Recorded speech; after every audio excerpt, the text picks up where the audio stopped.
Lo dijo en la primera hora. Muy bien, 8:17 en la mañana, gracias a nuestra audiencia. Seguimos, esto es a primera hora por Sonorama, la gran señal nacional. Les propongo dejar de lado los temas de la discusión política, económica y enfocarnos en las cuestiones vinculadas al sector de la salud. Le quiero agradecer al doctor Francisco Pérez que visita nuestra mesa de trabajo. Él es el subsecretario de Vigilancia, Prevención y Control de la Salud. Doctor, ¿cómo le va? Bienvenido, qué gusto. Muy bien, buenos días, Fabricio. Muchas gracias. Gracias. Empecemos hablando del dengue. ¿Cómo está la situación de control y de prevención del dengue en el litoral ecuatoriano?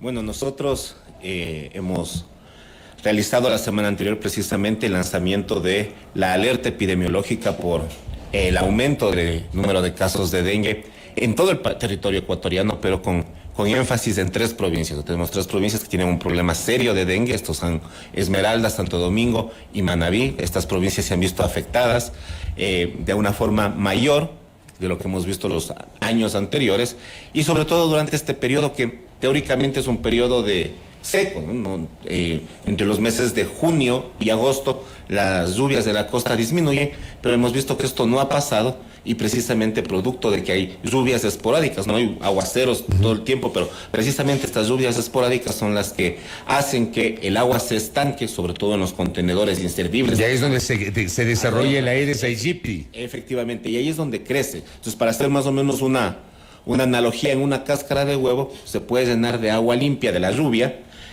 Un mosco pone sus huevos ahí, eclosionan cientos de huevos en una cáscara de huevo, y vuelan alrededor de unos 500, 600 moscos que pueden tener la capacidad de volar alrededor de 1 kilómetro, 1,5 kilómetros. Es decir, una cáscara de huevo puede afectar a toda una manzana.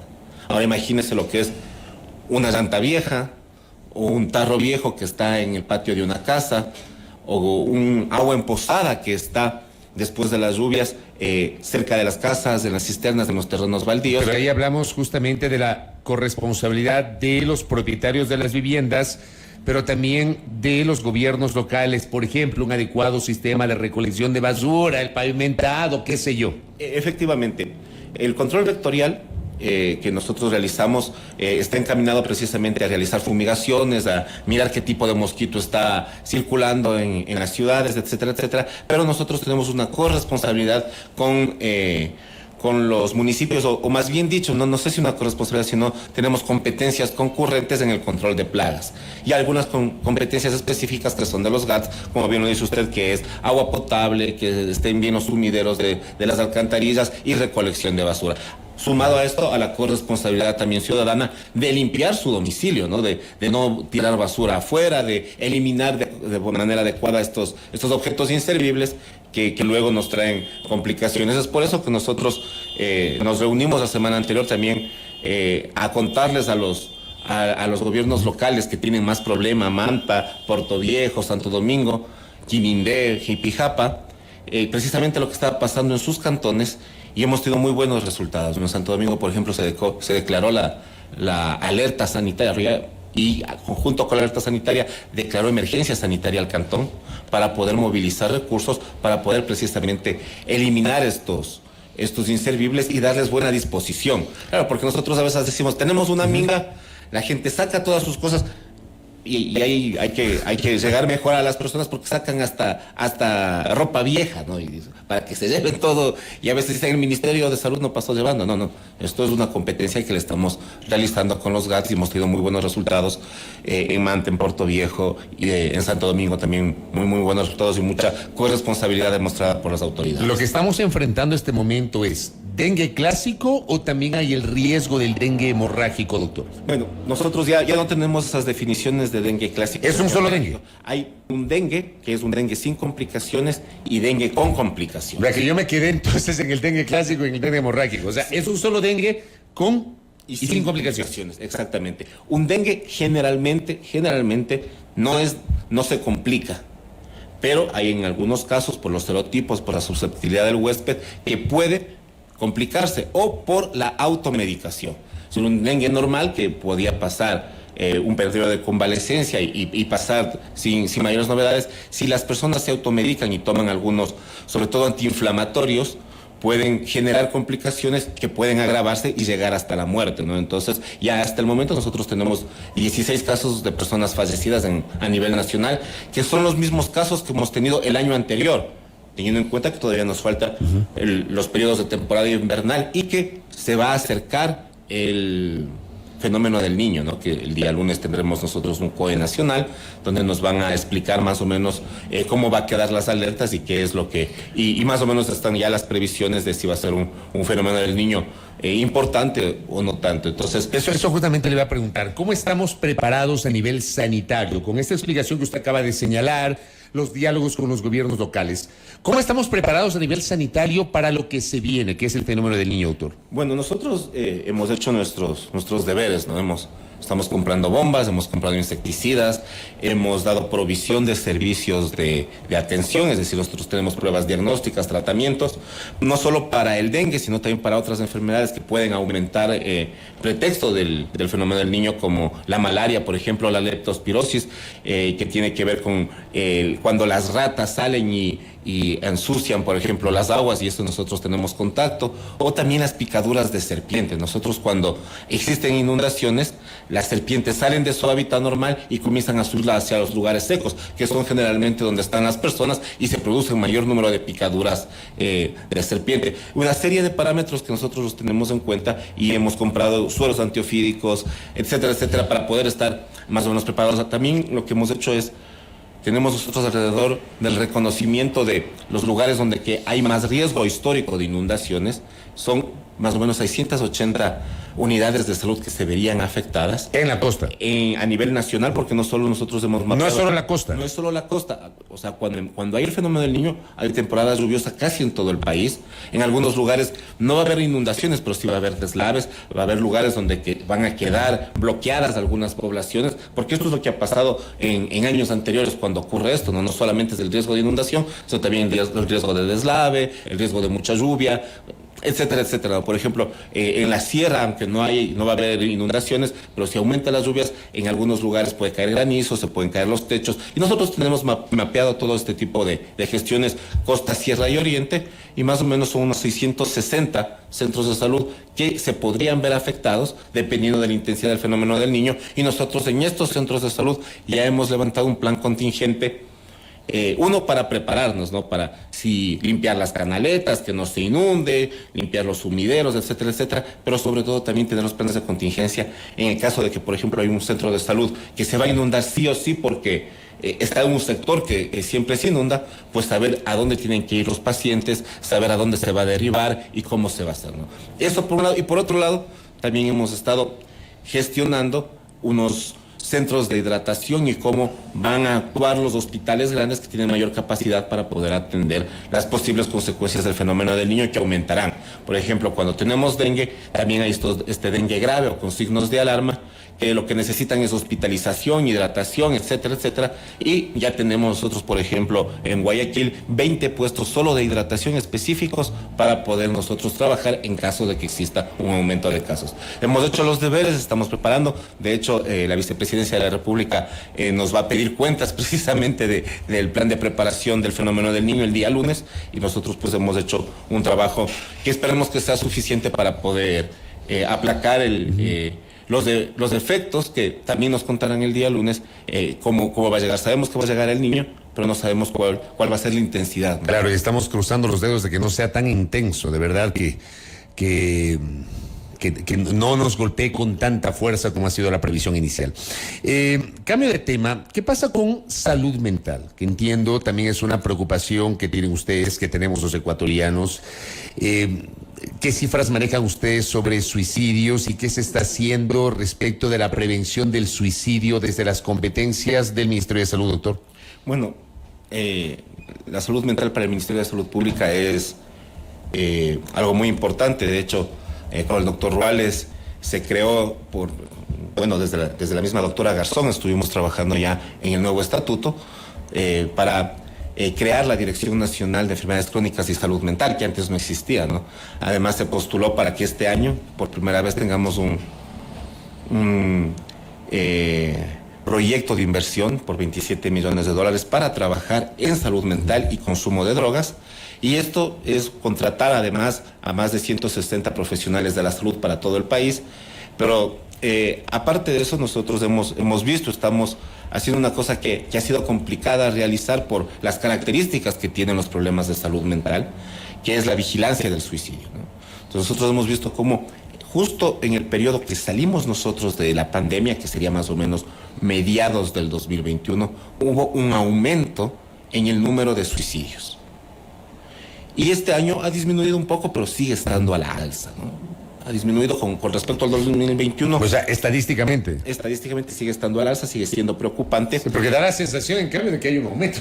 No, claro, no, hubo un aumento muy grande en el 2021, bajó un poquito en el 2022 y ahora tendremos que revisar las cifras a final de año para ver cómo se da, pero estamos teniendo mucha preocupación porque tenemos reportes de que puede esto haber aumentado. Y claro, los problemas de salud mental son de diverso tipo, están relacionados con varios problemas, no solo son problemas del hogar, sino son problemas sociales, son problemas sentimentales, son enfermedades de salud mental que vienen acarreándose desde algún tiempo, y precisamente esta diferenciación que tenemos nosotros es lo que hace difícil poder vigilar el suicidio.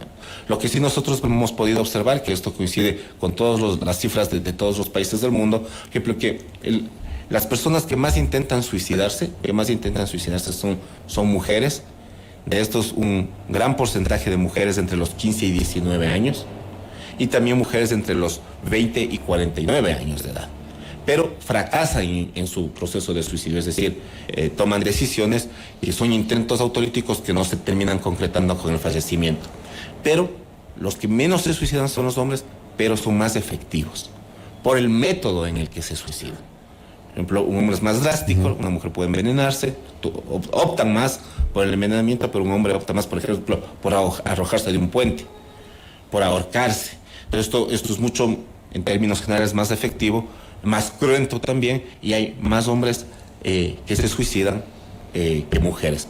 Pero no los que intentan son más las mujeres. Entonces, hemos hecho este panorama, hemos visto, estamos haciendo un observatorio del suicidio para poder vigilarlo de manera adecuada, y hemos tenido algunos procesos que son muy interesantes dentro de nuestra estrategia de suicidio, que es capacitar a los primeros respondientes, que es la persona que le salva o que conversa con la persona que está a punto de suicidarse y le convence de que no lo haga. ¿Qué procedimiento tiene que hacer después para que el Ministerio de Salud Pública pueda dar el acompañamiento y no quede abandonado a su suerte? Lo que estaba pasando anteriormente es que, por ejemplo, los bomberos le salvaban a una persona que estaba en una cornisa que se iba a lanzar y luego no sabían qué hacer y no sabían dónde llevarle. Precisamente nosotros estamos tratando de articular con todo el Sistema Nacional de Salud, incluso con los GATS del municipio de Quito. Pero dice tratando de articular, todavía no tienen una articulación. No tenemos una articulación completamente fuerte porque tenemos que esto hacerlo a nivel nacional. Por ejemplo, en el municipio de Quito tenemos una capacidad muy interesante,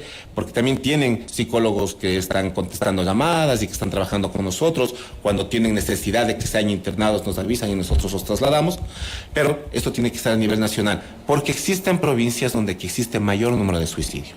Y las provincias donde existe mayor número de suicidio son los de la zona centro del país y la zona austral. Y está ligado a una serie de comportamientos problemáticos de la sociedad como tal. Por ejemplo, la migración en la zona de Azuay y de Cañar es muy importante. Nosotros acabamos de pasar la campaña de vacunación de sarampión y polio y visitábamos los barrios, sobre todo de las afueras de Cañar y de Cuenca, y encontrábamos casas vacías, casas muy bonitas, muy grandes, pero barrios enteros vacíos. Y llegábamos y decíamos, no, es que el niño que vive aquí está viviendo con la abuelita, o se fue con la tía. Es la repetición del fenómeno del 99. Y yo creo que este fenómeno de alguna manera en el Azuay y en Cañar nunca desapareció, se mantuvo más bien, sino que es una cosa que va ocurriendo en silencio, y nosotros estamos viendo que, por ejemplo, en estas dos provincias la tasa de suicidios en personas jóvenes es muy alta. Entonces está relacionada pues con todos los procesos migratorios anteriores y actuales, ¿no? O sea, no solamente es lo que está ocurriendo ahora, sino también lo que pasó antes. Las personas que migraron hace 20 años, dejaron a sus hijos pequeños, ahora estos niños tienen 20, 25 años y ellos están optando por el suicidio. Entonces, esto es un problema muy grande. Hemos determinado que tenemos que actuar con mayor énfasis en algunas provincias, como son las que le cuento, y que un llamado a toda la población. El tema del suicidio es un tema que tiene que interesarnos a todos. Es un problema de salud mental. Antes, y esto a modo de broma también se decía, ¿no? Cuando estés triste, ponte alegre, ponte parte y sales. Esto no funciona así. Está clarísimo que solo poniendo de parte las personas no salen de los problemas de salud mental, y que es necesario darles un acompañamiento y tener muy en cuenta que todo proceso de salud mental necesita un tratamiento. Y cuando nosotros escuchemos que alguien dice, me voy a quitar la vida o ya no quiero vivir, ¿para qué vivo si tengo esta vida? Cosas de estas, hay que ponerle atención, porque esta persona puede que esté teniendo lo que nosotros como conocemos como ideación suicida. Y si una persona tiene estos problemas, cuente, hable, converse, dígales, necesito ayuda. Porque en realidad esto es un problema muy serio que a veces pasa desapercibido y está presente en todos los aspectos de la vida, no solo en el aspecto familiar, pero también en el aspecto laboral.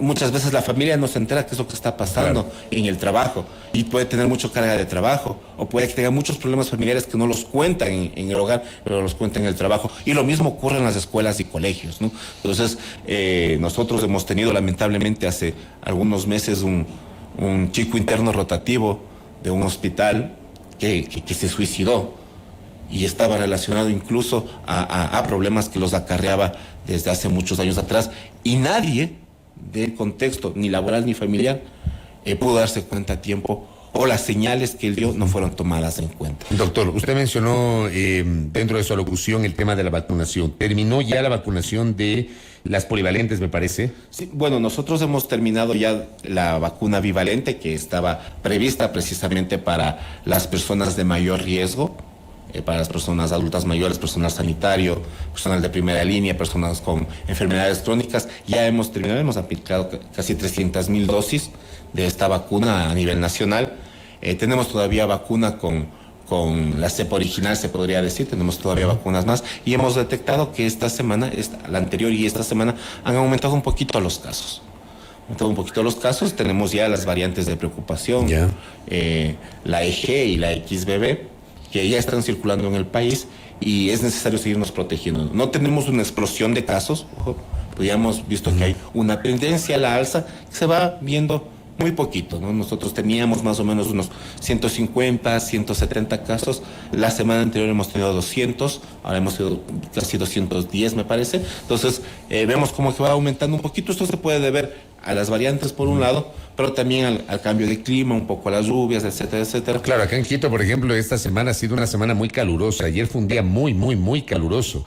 Y luego contrasta con los vientos. Y con unos aguaceros localizados y con el frío de la noche. Entonces, precisamente esto ayuda a que las enfermedades respiratorias en conjunto aumenten, pero también el COVID. Entonces, a seguirnos protegiendo a las personas que les falte los refuerzos. Tenemos vacuna suficiente para los refuerzos. Estamos ya tratando de conversar para que se puedan concretar las compras de las nuevas vacunas bivalentes, que serán los esquemas anuales. ¿Y cuándo va a ser eso? Estamos trabajando. Nosotros, lamentablemente, como siempre hemos dicho, en el tema de vacunas de COVID, nosotros nos ponemos a la cola, ¿no? Porque esto es una cosa global, todo el mundo quiere, y nosotros hacemos las solicitudes y claro, y vamos concertando tanto con la OPS, con las empresas de forma directa, para que nos puedan vender. Tenemos algunas ofertas, estamos barajando cuál es la que más le conviene al país, y para ver también los montos de financiamiento. Lamentablemente,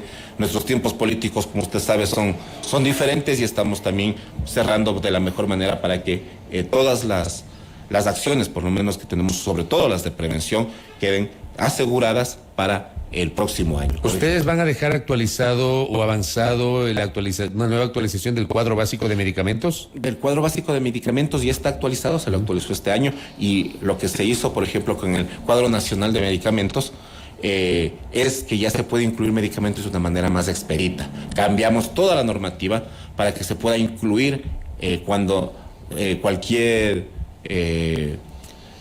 parte de la red integral de salud lo requiera. Con un informe técnico puede someterlo y pueden actualizar el cuadro básico de medicamentos. Lo que nosotros hemos hecho de parte de vigilancia, por ejemplo, que somos los responsables de la vacunación, tenemos nosotros ahora mismo stock de todas las vacunas del esquema regular hasta el próximo año, incluso algunas hasta 2 años. Es decir, hemos dejado Nosotros cuando llegamos nos encontramos sin stock de vacuna de sarampión, de polio, de rotavirus, pentavalentes, no habían. Ahora nosotros dejamos aseguradas las vacunas hasta el mes de noviembre del próximo año y algunas como la rotavirus por 24 meses. Correcto. Doctor, gracias por el tiempo y por la gentileza para hablar de los temas de la salud. Muchas gracias a usted. Gracias justamente a nuestro invitado para hablar sobre esos temas de la salud y a propósito he planteado algunas de las interrogantes que generó nuestra audiencia. El doctor Francisco Pérez, subsecretario de Vigilancia, Prevención y Control de la Salud, aquí en A Primera Hora. Pausa. Primera plana.